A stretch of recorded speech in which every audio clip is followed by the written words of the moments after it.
Bom, bom dia. Hoje eu vou falar um tema um tanto complexo para algumas pessoas que estão presas a dogmas religiosos, tá? Principalmente os dogmas da religião cristã que foi formada por Roma, que é uma religião diferente do cristianismo que foi fundado naquela época. Tá? Na verdade, Roma mudou muita coisa através do, da manipulação, querendo perpetuar seus interesses. Tá? E um dos assuntos que nós vamos abordar é justamente esse. Se a Igreja Católica ela prega um cristianismo e se é um cristianismo verdadeiro a forma que ela prega até hoje. Né? Então isso vai de encontro diretamente a tudo que vem oriundo da Igreja Católica. Tá? Tudo que vem da Igreja Católica Apostólica Romana, inclusive as igrejas protestantes, elas vão te dar uma certa bitolada em alguns assuntos. Então, assim, tentar esquecer tudo que é falado para a gente, tá? E nós vamos tentar seguir adiante pensando em algumas coisas que eu vou falar. Aqui o objetivo não é te deixar descrente, na verdade é você acreditar no que é verdadeiro, tá? Porque um dos lemas da teosofia é que não existe religião acima da verdade. Tá? Então a gente sempre vai prevalecer pela verdade. Um dos assuntos que eu vou abordar, e eu vou iniciar fazendo meu comentário, fazendo meu vídeo, desculpa, é a respeito da pobreza de Jesus. Jesus foi pobre. Havia interesse em Roma em pregar a pobreza, em santificar a pobreza. Jesus teve filho com Maria Madalena, como foi falado. O Santo Graal seria esse filho, como foi falado no livro de Dan Brown. E hoje vamos falar do cristianismo, tá? O verdadeiro cristianismo. Vamos começar. Tá? Jesus, ele nasceu de Maria. Maria era esposa de José. José, ele era descendente do rei Davi. Tá?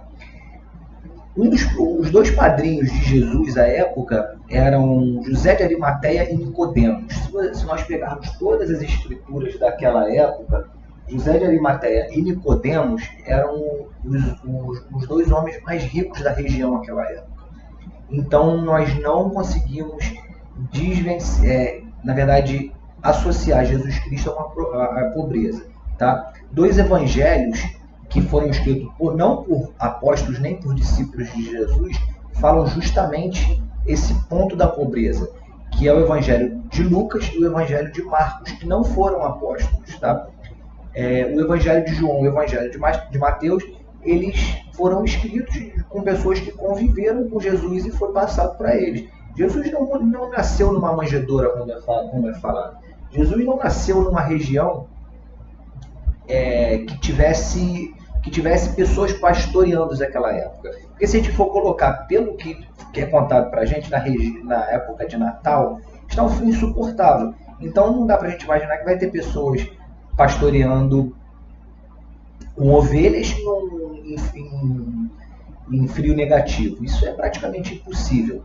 Então já fica aí uma das primeiras desmistificações na verdade, contando a verdade, que Jesus não era pobre. Jesus realmente nasceu como um rei. Tá? Por isso que Herodes manda fazer aquele holocausto das crianças nascidas. Por quê? Pela lei de Israel, Jesus sendo descendente de Davi, ele automaticamente tomaria o posto de rei de Herodes. Né? Não é o Herodes, o Herodes da crucificação, é o primeiro Herodes. Então, por isso essa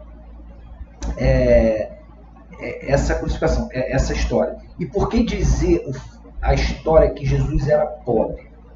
Bom, você santificar que Jesus era pobre, a população ela não vai ligar em ser pobre. Então Jesus nunca foi pobre. Para Roma era interessante. E se nós formos ver, a aristocracia ela sempre foi rica, ela sempre aproveitou de tudo do bom e do melhor. Roma tinha aquelas farras, aquelas orgias, tudo aquilo que a gente sabe que sempre foi característico de todos os reinados, de toda a aristocracia, inclusive a aristocracia papal. Os papas, os bispos, todos extremamente arrogantes, usufruem de extrema nobreza, de extrema riqueza. Os pastores que nós temos aqui que usam chapéus, se dizendo grandes apóstolos. Na verdade, eles são o verdadeiro anticristo. Eles pregam um Cristo que nunca existiu. Tá? Por que eles pregam um Cristo que nunca existiu? Tudo que é o anticristo é contrário a Cristo. Tudo que é Satã é contrário a Deus, é contrário ao Criador. Então vamos lá.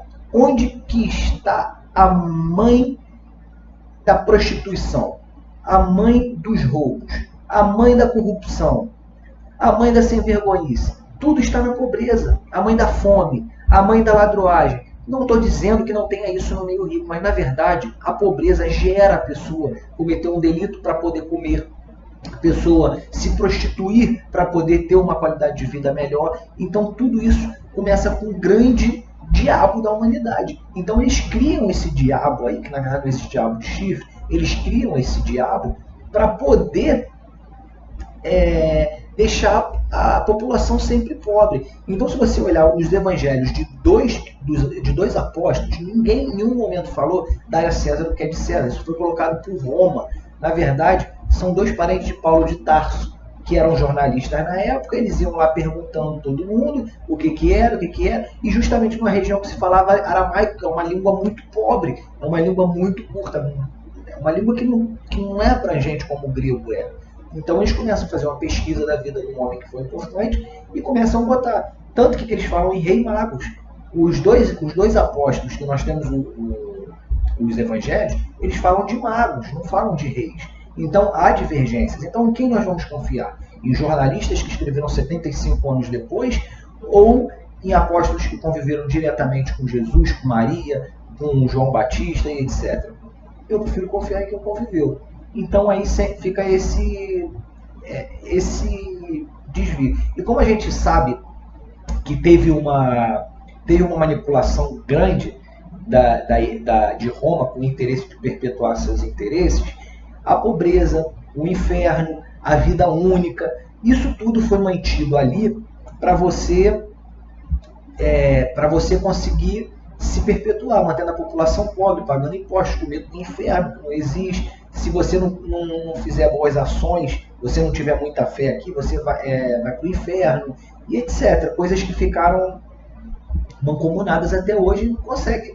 A gente não está conseguindo se desvencilhar. Você vê que países que têm essa linha onde é mais forte, não está conseguindo se desvencilhar. Tá?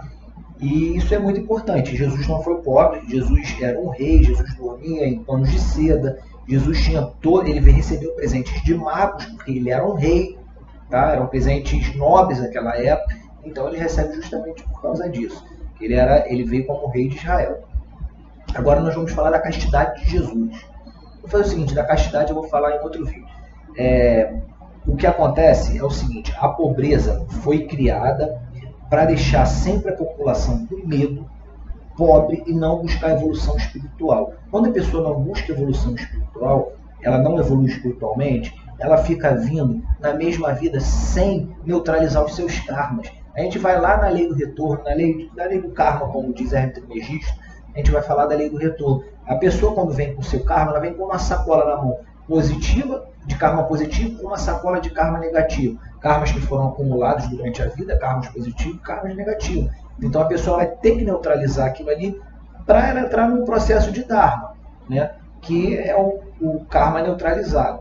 Então, se a pessoa não consegue neutralizar, ela não evolui espiritualmente. Então, o que acontece? Se a pessoa acha que ela vai ser pobre a vida inteira, ela vai entrar com pobreza no céu, ela nunca vai ter, não que a pessoa que seja rica seja evoluída, mas ela não vai conseguir alcançar certos conhecimentos que ela conseguiria tendo uma condição financeira de arcar com certos estudos e etc.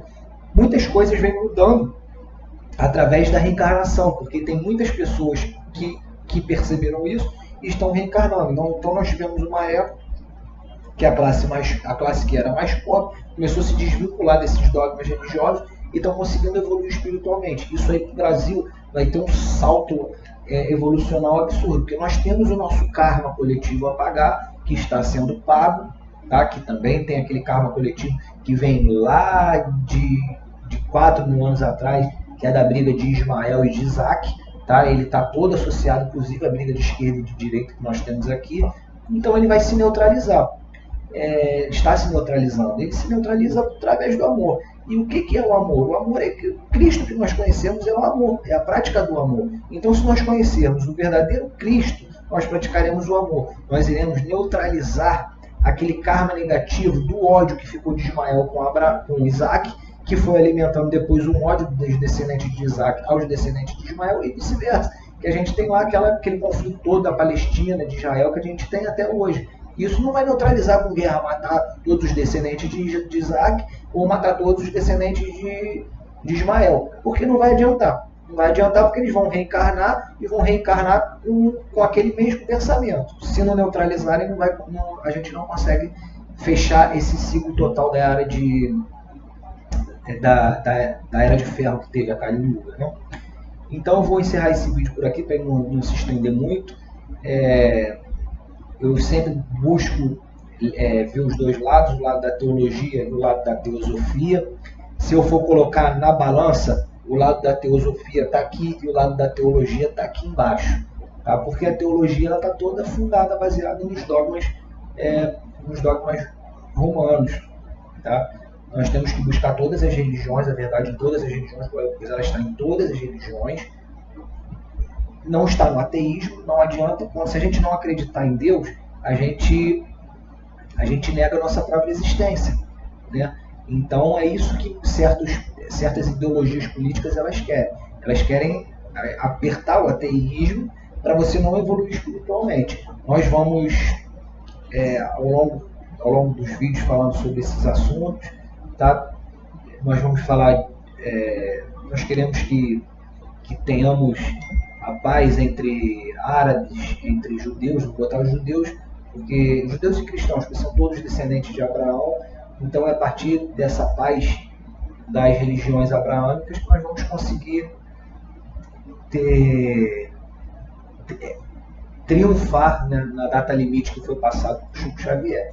Você mistura todas as religiões. Na verdade, não é que eu misturo todas as religiões. Na verdade, os magos negros que agiram aí alguns milhares de anos atrás, eles fizeram nas religiões abraâmicas, espalharam quebra-cabeça pelo mundo, eles abriram. Então, a teosofia ela junta esses quebra-cabeça. Então, muitas religiões elas têm os mesmos fundamentos, tá? Porque todas vêm lá de Atlantis, isso aí é um assunto para outro vídeo, tá bom? Que vocês fiquem com Deus, reflitam, começam a reavaliar os seus dogmas. Não adianta também a gente ficar brigando com pai, mãe, porque cada vez que eu gravo um vídeo, minha mãe fala que eu vou para o inferno. Então eu já estou no inferno há muito tempo. Eu não acredito na igreja desde o dia que eu nasci. Eu acredito em Deus. Eu acredito em Deus e da forma que Ele fala comigo, né? Que é através da minha intuição. E nesse processo que eu tive de elevar a consciência, eu vi o quanto é difícil para uma pessoa se desprender desses dogmas. Para mim, que eu despertei jovem, foi até mais tranquilo. Agora imagina para minha mãe, que foi criada, para meu pai, que foi criado nesses dogmas a vida inteira. Eles olham o padre falando, o padre tem um poder de convencimento absurdo. Igual se eu começar a aplicar meus conhecimentos teológicos aqui de oratórias, eu vou convencer muita gente. Isso é uma covardia. O que esses pastores fazem, o que certos padres fizeram e fazem até hoje, eu consideraria estelionato, porque a pessoa vai com sua fé.